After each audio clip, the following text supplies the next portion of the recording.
Welcome back students. Video lecture series में जहाँ हमने केमिकल बॉन्डिंग के क्वेश्चन नंबर 1.1 से 1.30 तक कर लिया था, अब हम इस लेक्चर में 1.31 से 1.35 तक करेंगे। ठीक है, तो फर्स्ट क्वेश्चन की तरफ बढ़ते हैं। 1.31, what do you understand by the bond pair and the lone pair of electrons? Illustrate by giving an example of each type. तो सबसे पहले समझते हैं हमारा bond pair lone pair electron है क्या।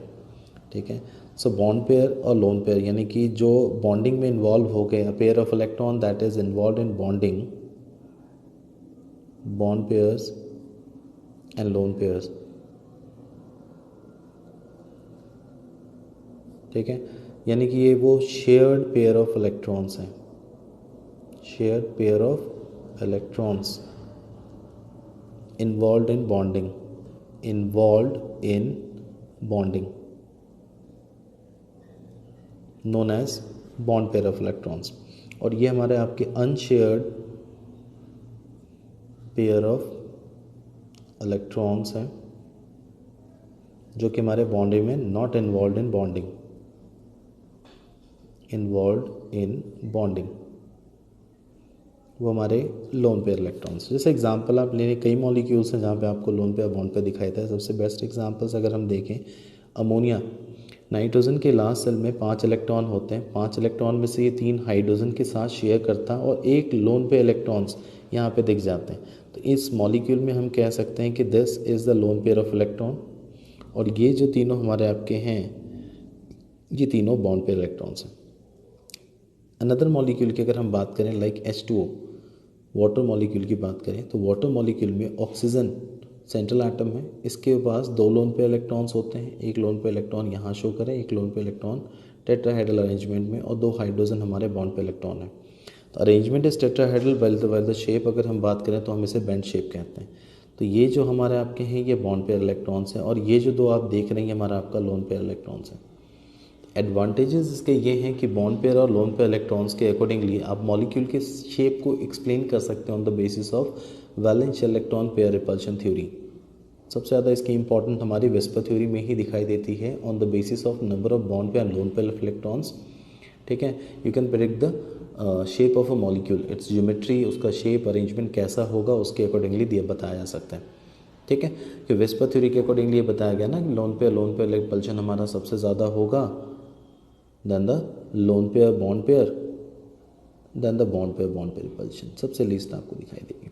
ठीक है, इस तरीके से हमारा ये आपका मॉलिक्यूल में अरेंजमेंट आपको दिखाई देता है ना। ये तो हो गया आपका बॉन्ड पेयर लोन पेयर, और उनके बीच में आपको एक एग्जांपल के थ्रू आपने इसे समझाया। सो नेक्स्ट क्वेश्चन है, distinguish between a sigma and a pi bond. Very simple, 2-3 distinguish आप लिख लें काफ़ी है, sigma and pi bond, sigma bond and pi bond. ठीक है, सिग्मा बॉन्ड बेसिकली कैसे फॉर्म होते हैं, आपने फॉर्मेशन देखा है इसका कि it is form due to end to end overlapping of atomic orbitals. ठीक है, जबकि ये कैसे फॉर्म होते हैं, these are form due to side wise, और इसे लेटरल ओवरलैपिंग भी कहते हैं हम लोग, lateral overlapping of atomic orbitals. ठीक है, सिग्मा बॉन्ड हमारे ज़्यादा स्ट्रॉन्गर बॉन्ड होते हैं as compare to pi bond. ठीक है, ये हमारे थोड़े से हम कह सकते हैं कि हमारे आपके वीकर बॉन्ड होते हैं। पहले पाई बॉन्ड ब्रेक होगा तो हमारा सिग्मा बॉन्ड फॉर्मेशन वीक होने की बात होगी, ब्रेक। सो ये हमारा एक तरीके से कह सकते हैं हमारा सिग्मा बॉन्ड आपका अनरिएक्टिव है। ठीक है, या आप इसे कहते हैं ये लोकलाइज्ड बॉन्ड है, you can say localized bond है, जबकि ये हमारे आपके काफ़ी रिएक्टिव होते हैं। ठीक है, and you can say these are actually delocalized bond, delocalized bond, delocalized bond. ठीक है, रिएक्शन इंटरमीडिएट में ये बॉन्ड कभी भी ट्रांसफ़र हो सकते हैं, लोन पेयर से बॉन्ड पेयर बनके किसी दूसरे एटम के ऊपर ये जा सकते हैं। तो ये हमारा आपका लोकलाइज्ड बॉन्ड होते हैं, ये हमारे आपके डीलोकलाइज्ड बॉन्ड होते हैं। ठीक है, सिग्मा बॉन्ड हमारा आपका इंडिपेंडेंटली एग्जिस्ट कर सकता है, कैन एग्जिस्ट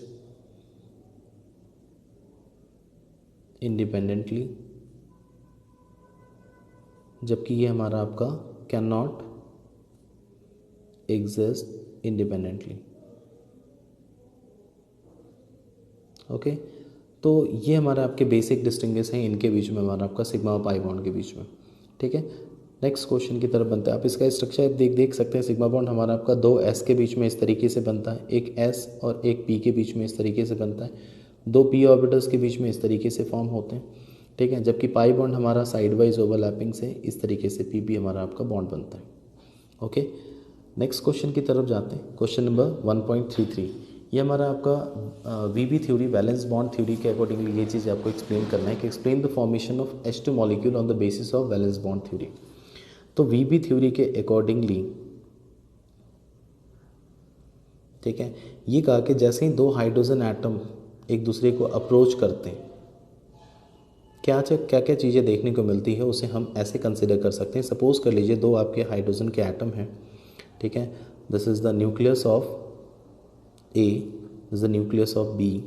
ये हाइड्रोजन हमारा एटम ए है और बी है, दोनों हाइड्रोजन के एटम है, जस्ट टू डिस्टिंग्विश इसे कि हमारा आप उसे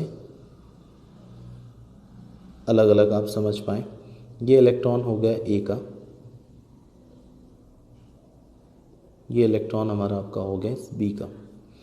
तो जब ये दोनों एक दूसरे को अप्रोच करते हैं तो अप्रोच करते वक्त हमारे आपके कुछ नए फोर्सेस यहाँ पे देखने को मिलेंगे आपको।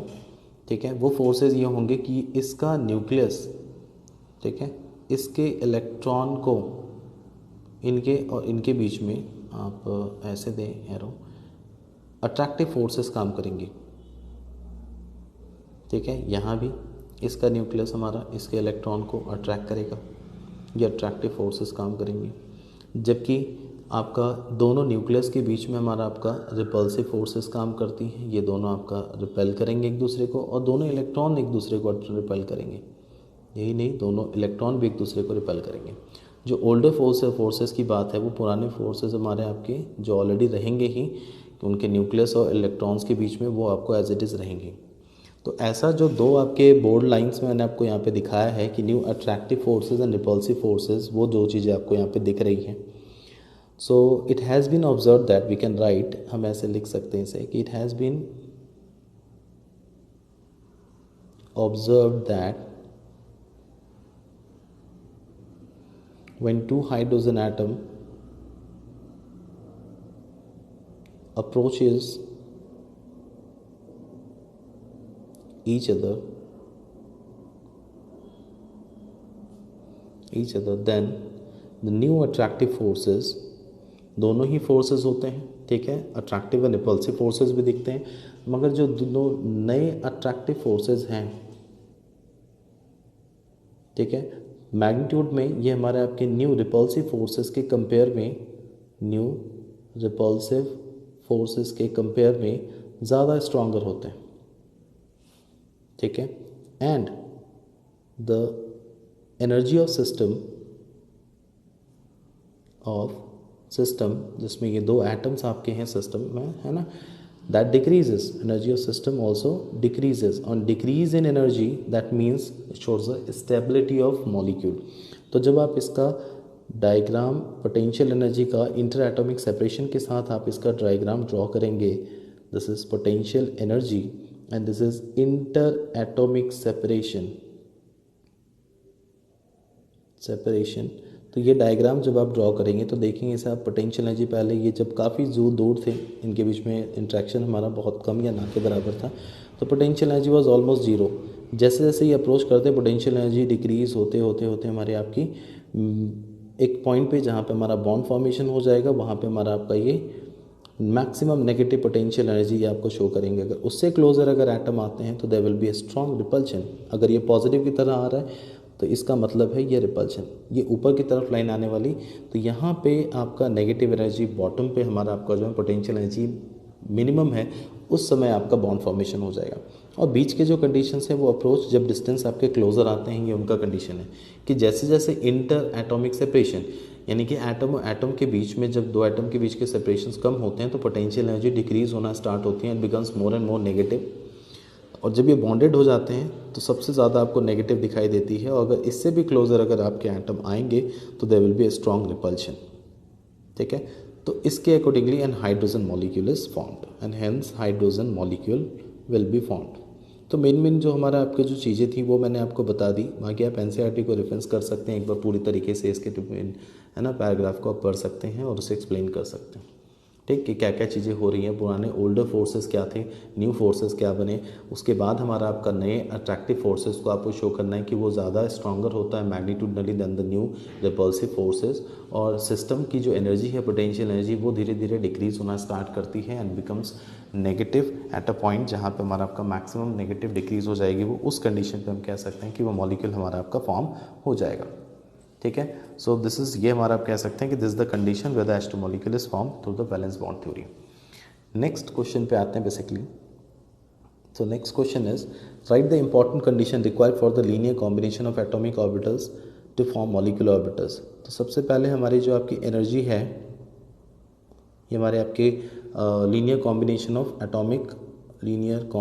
ऑफ एटॉमिक ऑर्बिटल्स, इसके लिए जो नेसेसरी कंडीशंस उनमें पहला ये है कि एनर्जी ऑफ एटॉमिक ऑर्बिटल्स जिनकी ओवरलैपिंग होने वाली है, कॉम्बिनेशन होने वाली है, ठीक है, energy orbitals are energy of are comparable, sorry are या should be comparable.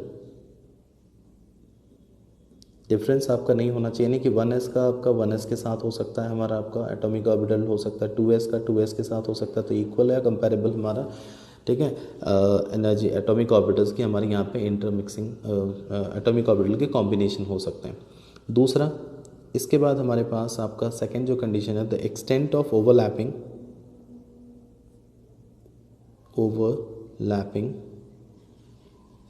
Should be high. काफ़ी हद तक वो एक्सटेंट ऑफ ओवरलैपिंग होना चाहिए। ठीक है, and the third is the orientation of